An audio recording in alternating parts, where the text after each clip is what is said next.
Let me show you how we can enter and exit the recovery mode on Redmi Note 15 Pro and 15 Pro Plus. In order to go to the recovery mode, first we need to turn off our phone.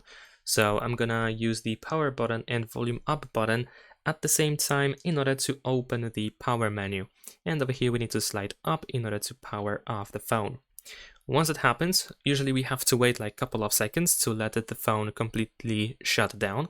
But once that happens, you want to use the power button and volume up button. And once you see the Xiaomi logo, you want to use volume up only.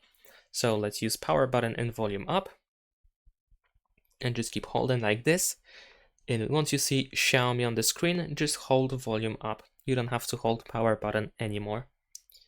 And keep holding volume up until you see this, the Xiaomi Hyper OS recovery menu.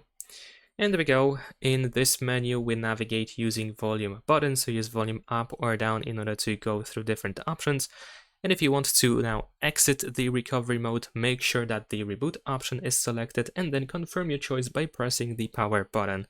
So use the power button once reboot is selected, and then once again once reboot the system is selected.